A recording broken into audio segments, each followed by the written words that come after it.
Good morning. Welcome to Eastern Washington. I was actually here yesterday and realized I wasn't moving fast enough up this trail. I spent too much time stopping at every little thing that I saw. Once I reached the top, I realized how dramatic the scenery was up there, and I just had to come back today to take a few more shots. So come along with me and let's try to stay warm. I didn't bring any gloves, so I'm gonna have to move quickly, keep my heart rate up. Hopefully that'll keep me warm enough. So I will see you up top.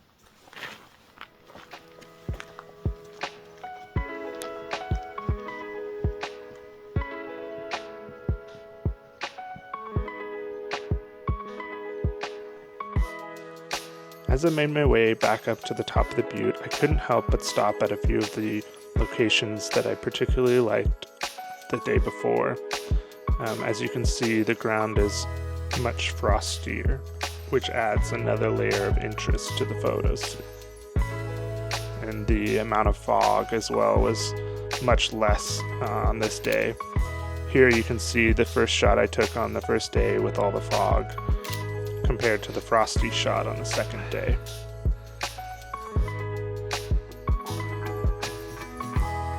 As I continued up the trail, the next thing that caught my eye was this tree trunk with a bit of bark missing. I really liked the contrast of the bright green moss against the bark and the trees in the background hazy in the fog.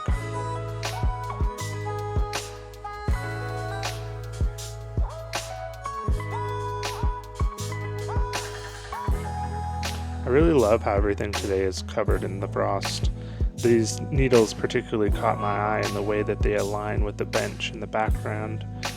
I might even open the aperture all the way up to create an even shallower depth of field. I do want to maintain the needles being entirely in focus, which is quite hard to do when you open the aperture all the way up like this.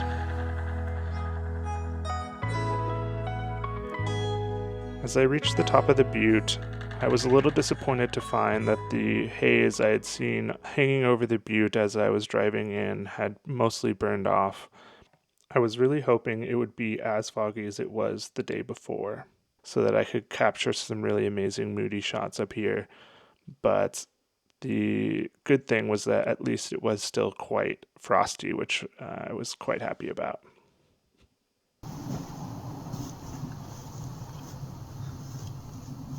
Do I dare sit down? Myself all wet. I'll just stand. Well, battery number 1 for my GoPro just died, so I think I'm gonna have to swap out to the other battery, and then I might just keep shooting until the second one dies, and then call it there. Although these batteries for this GoPro don't seem to last very long. The GoPro and the batteries sat in storage for quite a long time. I've had this GoPro a few years at least. So, yeah, I'm gonna get back out there, continue shooting, and see how many more shots I can get. Well, it turns out that my first battery dying on the GoPro was actually a bit of a blessing. The time it took me to stop and change out that battery was just enough for the fog to roll back in and allowed me to get a few more moody shots as I continued hiking along the top of the butte.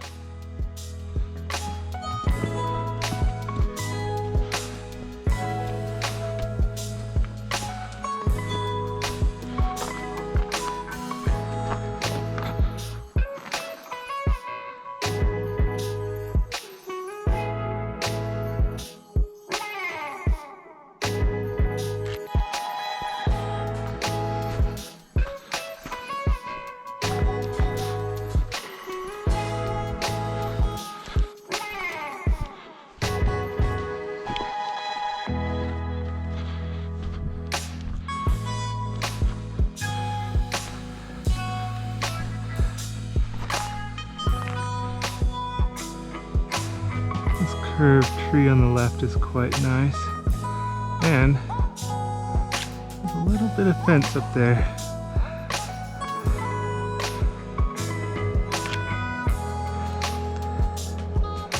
It's funny,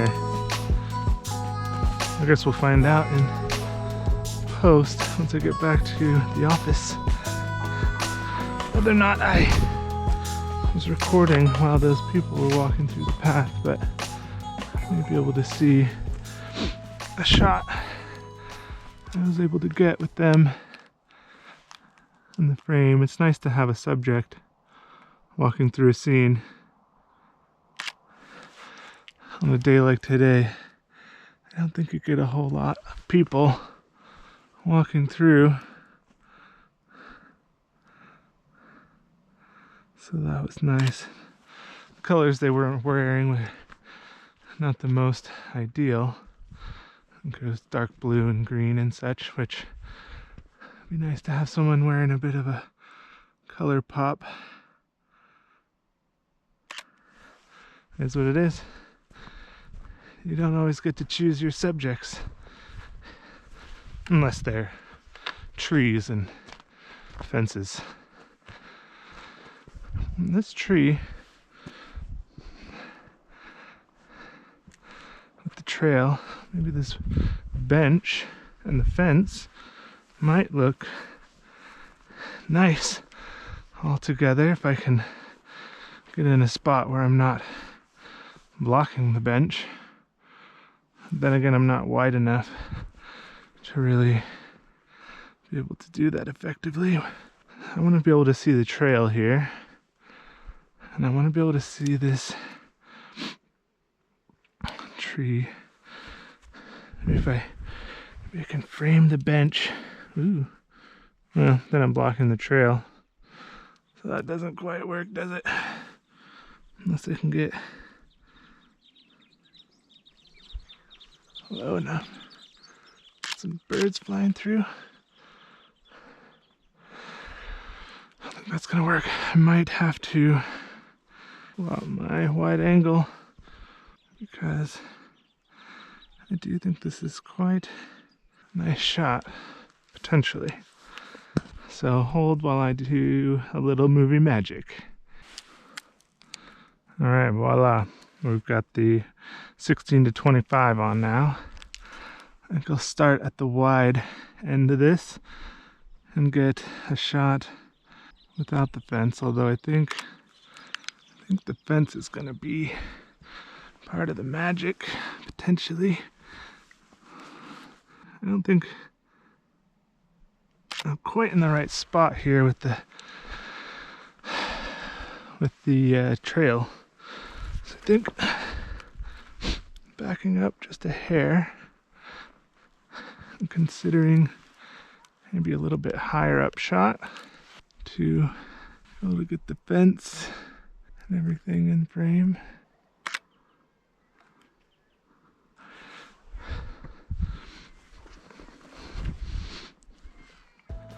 Alright, just a little bit further and I think I gotta head back and get some breakfast with the family.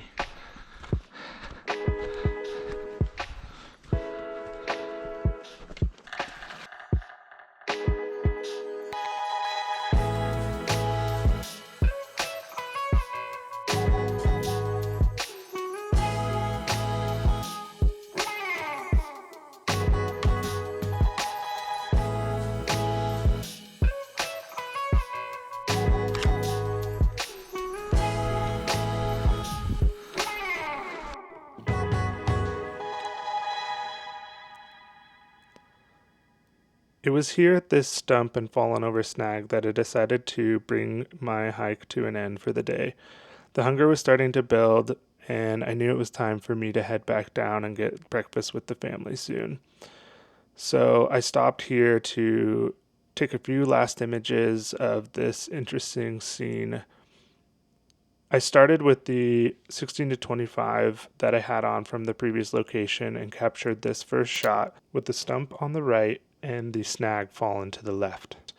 I do actually quite like this image with the rocks and stones that seem to form a path through the center, but what I really wanted to capture was more of the snag so that you could really see the size of it and the direction it had fallen.